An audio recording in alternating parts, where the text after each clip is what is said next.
YouTube. Welcome back to another video. Now, peep game, I know this is striking for some of you niggas. You're like, yo, this is Fazos the Great One. Where's the wrestling content? Where's the free-for-alls? Where's the Spider-Man content? But nah, for those who are longtime viewers of the channel, I'm one of the biggest Patriot fans that you can find. So, you know what I'm saying? I'm thinking about doing this a little bit more often. You guys let me know in the comment section. Let me know with the likes or whatever. Even if it's a dislike, it'll let me know if I should continue some sort of content like this. But I want to talk about the Patriots hiring Josh McDaniels, right? It all starts with a few weeks ago at the end of the season where the Patriots decided to move on from Gerard Mayo. Now, obviously, I was a prisoner of the moment, if I'm being honest, because I felt like he deserved another chance. However, during the year, and some of my sources that I'll be quoting from will be coming from Patriots Unfiltered. It is a podcast that is available. It's free. You can listen to it on YouTube or whatever. I'm not trying to make it seem like I got some exclusive content or anything of that nature. But throughout the season, because I listened to the show on a daily, Gerard Mayo was very open about what he did not know. And what he did not know, what was new to him, was offense. Now, for those who might be thinking, I'm like, well, I mean, how do you get this job in NFL? Well, believe it or not, there's a lot of coaches out there that are heavy on the defense or the offense, right? AKA, we have Bill Belichick. He was the defensive guy. You can have a defensive coordinator all you want, but with Bill Belichick as the head coach, he's calling the plays. I don't care what no one says. I really do feel like he was the main play caller for when it came to all the defense over the years, right? So moving on to where I was getting at when it comes to the offense, I was not the happiest, but I understood that, the Krafts just want better for the team, right? And I can't get mad at them for that. So what do? They hire Mike Vrabel and they hire Josh McDaniels. Now, these are two guys that kind of are a phenomenal yin and yang, right? Because Josh McDaniels, this is his third stint with the New England Patriots over, the last, 15 years or so? Like, it's kind of crazy, right? Like, this dude has been back with the team 3 times. Like, he probably has 3 welcome back or 2 welcome back posts on the New England Patriots page at this point in his career, right?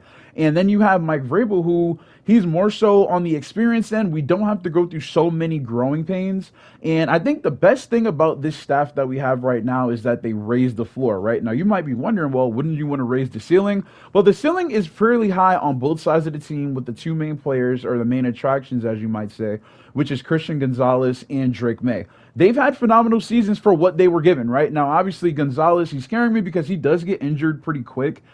Drake May, he just scares me because he has a turnover issue, but once again, I would rather him get that out with the guy who might not be the best when it comes to calling plays on offense in AVP. And obviously, you have, Gerard Mayo calling the plays as well.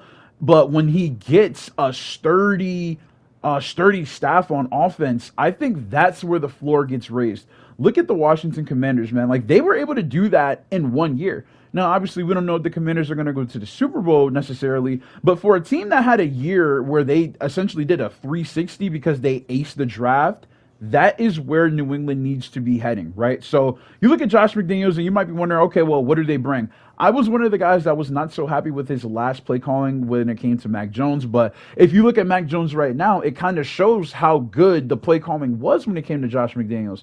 Now, I'm not the biggest fan of just run, because it was very, what you were going to get, right? It was first down, it was a run. Second down was a pass to James White or, like Sony Michel or something like that. And then it's 3rd and 8 and we're throwing a screen pass, right? It was like, what are we doing on offense?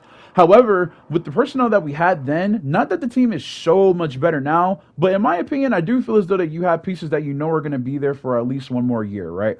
And I think that that's very important because now that you have a competent play caller on offense, that gives Drake May a lot of confidence, right? Now, obviously, this is going to sound crazy, but Tom Brady realistically limited Josh McDaniels' play calling, which is crazy that he limited his play calling, but was still the greatest quarterback of all time, right? He was not able to open up the run for the quarterbacks, now, obviously, the last time he had that was when we had Cam Newton. Drake May is not 6'5", 245 pounds, right? He was a freight train. Like, we're not going to get QB power with Drake May. And if they do, that is, in my opinion, franchise quarterback suicide. You do not do that to Drake May. Not that you can't do it from time to time for those who just watched the national championship. If you know, you know. But, I mean, look at what happened in the national championship, right? Like, they blew out their gasket the first drive of the game. So In my opinion, I do feel as though that we get those runs that we have not seen in about 4 years, right? Like New England barely calls wham anymore. They don't really do power O. They do halfback dive or HB dive, whatever you want to call it. Dive is really just what I go by. And I do believe that the fullback will be coming back into this offense. You add the fullback back into this offense, it does give you a higher floor raise because now you have an additional blocker alongside Hunter Henry, who's also really good at blocking, which this year he had a pretty good year with what he was dealt with as well, which was not so much. So I do feel like the New England Patriots could be onto something here. Now all they have to do is ace the draft. I know I made it sound very easy, but you ace the draft, maybe you trade down to get some better players, and hey man, we're off to the races. But this is something a little bit different. It's been your boy Fazos, the great one. Like, comment, subscribe, and I'm out, bro.